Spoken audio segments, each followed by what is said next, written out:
Okay, so I'm going to do an introduction to basically all the overview stuff, the basic stuff, stuff that's most important to know to understand the rest of it. So the foundations, I guess. So I guess I'll start with like the planet itself. Like what the hell is Looming Gaia? Why is it called Looming Gaia? I guess I'll start by saying like. Imagine if the planet was like, a living thing, which it is. I mean, depending on how you look at it. But basically the foundation of this world is that the actual whole planet itself is a living, breathing, conscious thing. It has like a conscious, similar to what you would call like a human conscious or whatever. So it feels pain, it feels joy and sadness, and it's a flawed creature, and a giant flawed creature. So the whole idea is this creature is split up into like the mind and the body and the spirit and all that. The body, of course, being the earth, the planet, the soil, the trees, all that shit. And then the spirit is more like the what gives everything life and all that. And then the mind is the actual consciousness of the creature, the thing that gets angry, sad, joy, all that. So this creature is called Gaia. It became Looming Gaia later because it became kind of a tyrant. I'll get to that in a minute. This creature, Gaia, is the planet. Supposedly, they call it a she created the animals, the people. Peoples were created by Gaia. She would consider them like her children, like Earth's children. The problem being that they don't listen to their mother. Like, there's, peoples, there's all kinds of peoples in this world. You have your typical, like, oh, there's humans and dwarves and elves and all that. So the peoples are split up into three types. There's the commoners, which don't use any magic at all. They can't use magic, so they have to get really creative. Have to use their ingenuity, their strength. An elf would make fire with a spell. A human would use a stick and a rock, that kind of stuff. So there's that. There's the Fae, which are the magical peoples, and they skirt through life with magic. They don't have to be creative in the ways that we think of creativity. They have to be creative through arcane methods. And then there's the Gaian peoples, which are your minotaurs, your centaurs, you're basically like priest peoples, and they're kind of in between because they can use magic if they want to. A lot of them don't, and some of them do, and there's reasons for that, and magic comes at a cost, so not all of them choose to do it, but they're basically the bridge that links the commoners to the Fae. They're like the middle of those two extremes. So there's these three types of people on the planet, and they all have their advantages and disadvantages, but the ones that are causing the most problems to the planet itself would be the commoners, because that's where elves are stereotyped in this world and as being one with nature and all that, because they don't have to build big factories and machines and things like that. They can use magic, and magic is natural. It's part of the world. It's a natural force, kind of like like basic energy and stuff like that. So the Fae have that, and the Gaians, of course, can use that too. So commoners, like your humans, your dwarves, your trolls, ogres, and there's a race in this world called Roshava too, which are basically just four-armed people. They're humans basically, but they all have to, for their civilizations to keep up with the Fae, the commoners have to basically dig up the land. They build big stone walls. They have to really rip up the land to keep up Otherwise, these other, magical civilizations around them are going to fuck them up. So as the commoners, do what they do and have their factories and basic industrial stuff.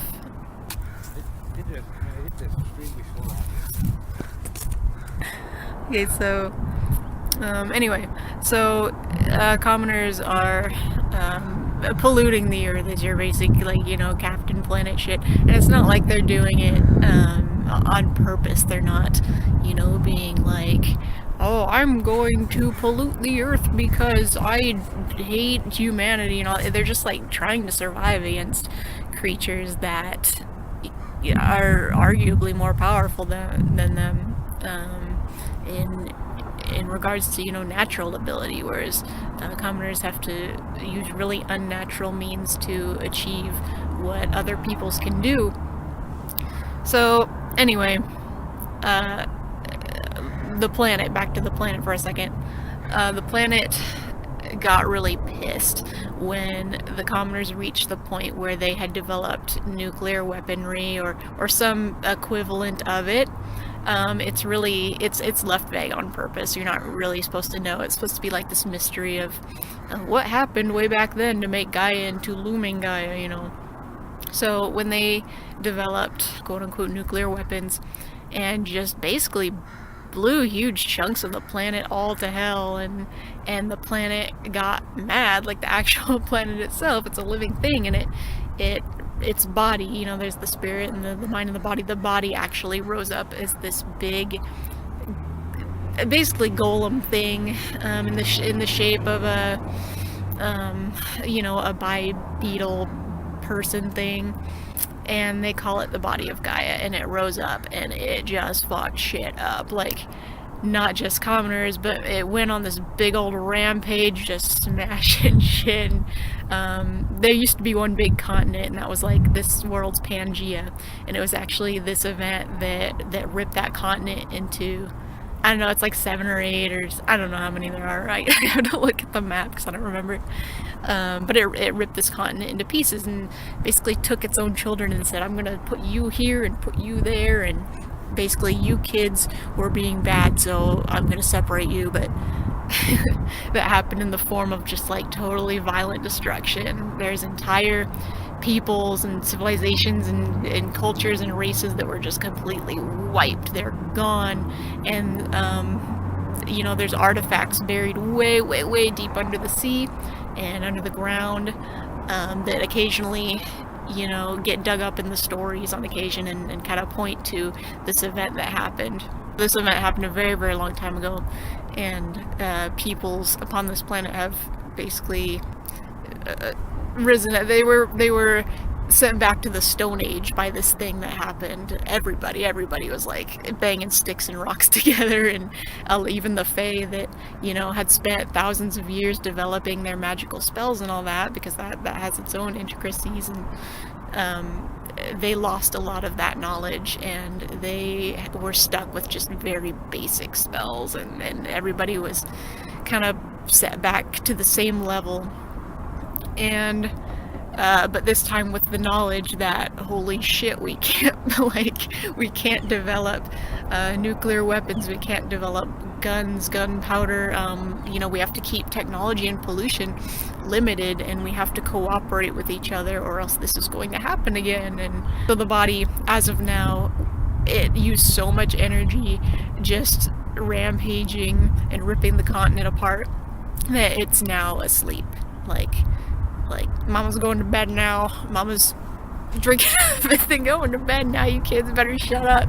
So the body of Gaia is asleep, and the planet itself it's still alive. It's just sleeping. So what Gaia did while she was asleep, just to make sure that stuff stays, to basically ensure that she doesn't have to wake up in the middle of the night and do this shit all over again. She created these creatures called Nymphs, and they basically serve the same purpose in this world as they do in classic classic fantasy where they're keepers of nature. And there's 10 different types of nymph, and each one is responsible for a different aspect of nature. You know, there's your basic, like, oh, wood nymph and stone nymph and blah blah blah, water nymph.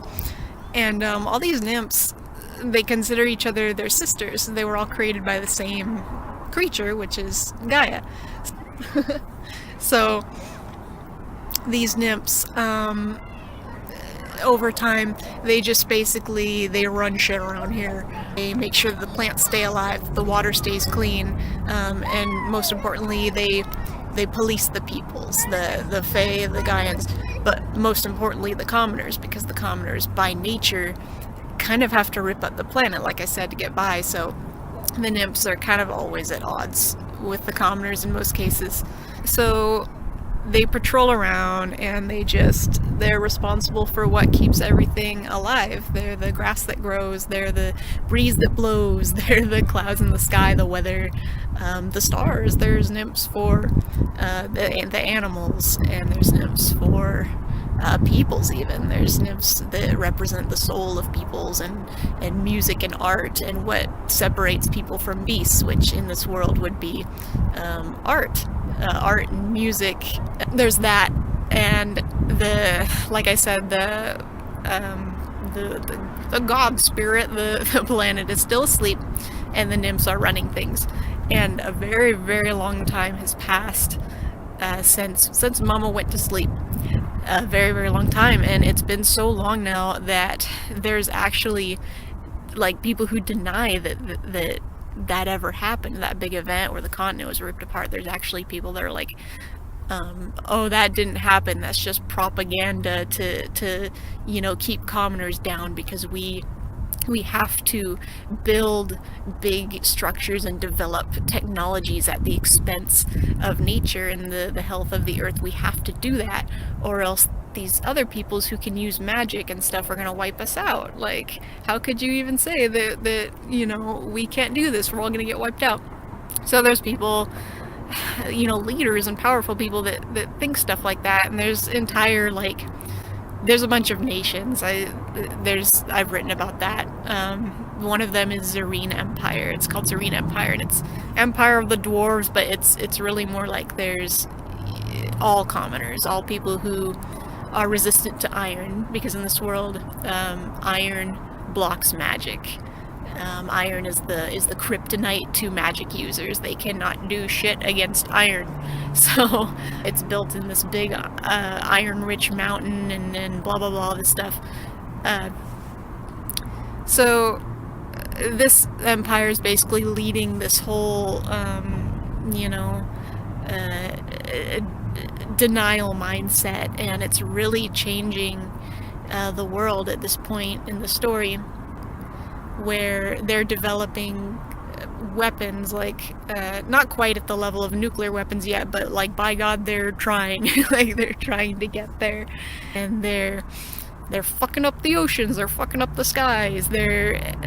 I could get on a tangent about that, but I guess my point here is that it's been a long time. People are starting to forget what happened, and now the world of Looming Gaia is in a really critical place where the commoners kind of have to rein it back, or get creative, or find some way to coexist with other peoples without, basically not at the expense of the planet they live on, which is a living thing, and the living thing doesn't appreciate, the shit that they do, even though they're doing it for survival. But anyway, that's basically the gist of what's going on. The nymphs, I get a lot of questions about the nymphs and their roles, and I'll go into that a little bit. I'll just say that in recent times, because the commoners have advanced so much, and because of this Zerine Empire has developed,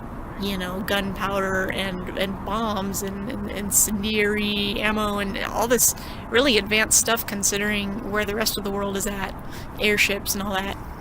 The nymphs can't really police them anymore. They've gotten to the point where Zerine Empire is so powerful now that the nymphs can't keep them in check anymore, and they can't be like, hey, you guys, can you start going back to banging sticks and rocks together? And of course the Empire's like, no.